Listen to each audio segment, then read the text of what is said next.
एक गांव में सागर नामी चूड़ियों का ताजिर रहा करता था। गांव की सरहद के अंदर एक दूर मुकाम पर वो एक छोटे से मकान में अपने खानदान के साथ खुशहाल जिंदगी गुजार रहा था। सागर के पास एक गाय, उसका बछड़ा और कुछ मुर्गियां भी थी। सागर जब सुबह नींद से बेदार होता तो गाय का पहले दूध निकालता, उसे चारा डालता और फिर नाश्ता करने के बाद दोपहर का खाना साथ लेकर अपने कारोबार के लिए निकल पड़ता। गांव में घूम घूम कर चूड़ियां फरोख्त करता और फिर शाम ढलने के बाद वापस घर लौट आता। एक दिन सागर पड़ोसी गांव जा रहा था। दोपहर का वक्त हो चुका था। रास्ते में उसे एक कुआं नजर आया। वो एक दरख्त के नीचे बैठ गया और वहां बैठकर खाना खाने लगा। उसने बचा हुआ खाना जानवरों के लिए छोड़ दिया। अपनी चूड़ियां उठाकर वो फिर से कारोबार के लिए निकल पड़ा। जैसे ही सागर वहां से निकला, अचानक उस दरख्त के पास एक चुड़ैल नमूदार हुई। चुड़ैल की नजर बचे हुए खाने पर पड़ी जो सागर छोड़कर गया था। चुड़ैल बहुत भूखी थी। उसने वो पूरा बचा हुआ खाना खा लिया। इस चुड़ैल को अब तक तो सिर्फ कच्चे गोश्त का जायका याद था। आज तक उसे इंसान के हाथ का बना हुआ खाना नसीब नहीं हुआ था। अब उसे इंतजार था तो कब सागर यहाँ से गुजरेगा और वो कब उसका बचा हुआ खाना खाएगी। शाम को जब सागर चूड़ियां फरोख्त करके उस दरख्त के पास आया और पानी पीने के लिए कुएं के पास पहुंचा, अचानक उसे एक लड़की की रोने की आवाज सुनाई दी। जब उसने वहां जाकर देखा तो एक खूबसूरत लड़की वहां बैठी रो रही थी। सागर लड़की के पास पहुंचा और कहने लगा, कौन हो तुम? यहाँ अकेले बैठी क्यों रो रही हो? उसने लड़की से पूछा, मेरा घर बहुत दूर है। मेरा शौहर पता नहीं कहाँ चला गया। वापस आने का वादा किया था, लेकिन अभी तक वो नहीं लौटे। मुझे बहुत भूख लग रही है। लड़की को हिम्मत दिलाते हुए सागर ने कहा, तुम मेरे घर आ जाओ। वहाँ तुम बेफिक्र होकर खाना खा सकती हो। जब तुम्हारा शौहर आएगा उस वक्त तुम उसके साथ चली जाना। उस चुड़ैल को और क्या चाहिए था। भाई साहब, मैं आपके घर का सभी काम करूंगी, लेकिन आप अगर ये समझे कि मैं काम बराबर नहीं कर रही हूँ तो बराह मेहरबानी मुझे बता दीजिए। मैं आपके घर से चली जाऊंगी। सागर तैयार हो गया और इंसान की भेष में आई चुड़ैल को लेकर अपने घर की तरफ चल पड़ा। देखो, ये लड़की बहुत परेशान है। ये हमारे साथ रहेगी और काम करेगी। तुम्हारा क्या नाम है? ये पूछने पर उसने कहा, मेरा नाम दयम्मा है। चुड़ैल ने जवाब दिया। फिर दूसरे दिन से दयम्मा सागर के घर का तमाम काम करने लगी।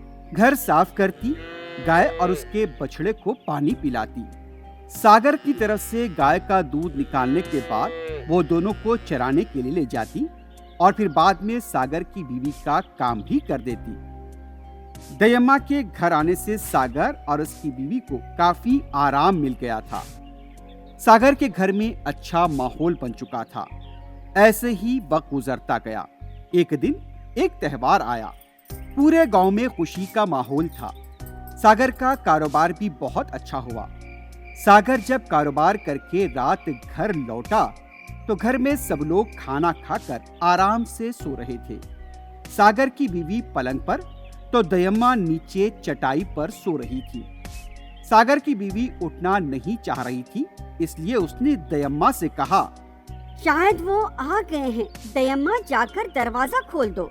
दयम्मा ने चटाई पर लेटे लेटे ही अपना हाथ लांबा किया और दरवाजे को खोल दिया।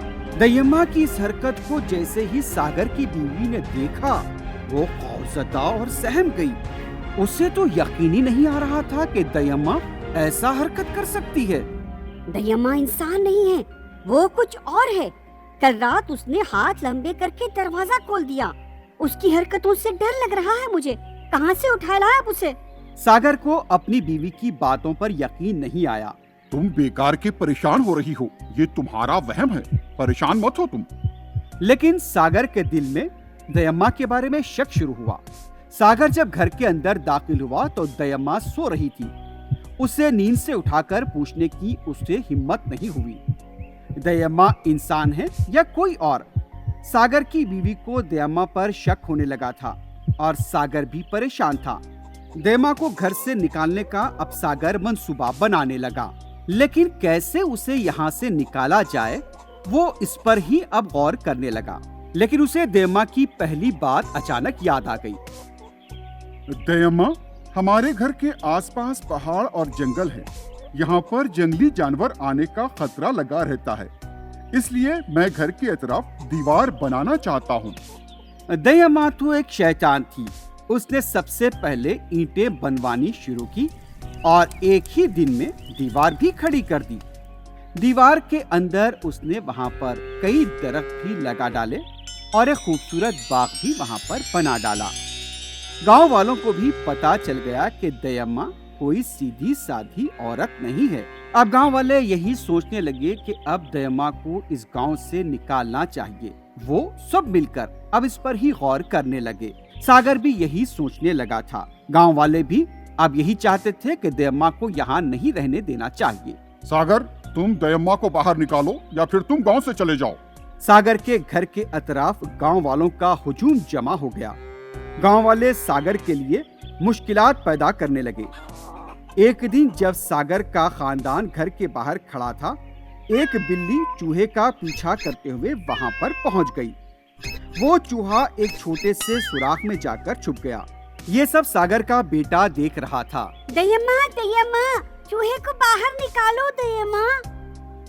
अच्छा, फिक्र मत करो, मैं भी निकालती हूँ। दयम्मा सबके सामने चूहे की तरह छोटे कद की बनकर सुराख में चली गई। सागर इस मौके की ताक में था। उसने वहाँ पड़ी मिट्टी में पानी मिलाया और सुराख को बंद कर दिया। उसके बाद गांव वालों ने कभी भी दयम्मा को नहीं देखा। Hi kids! Hope you like the video. Subscribe for more videos. Visit us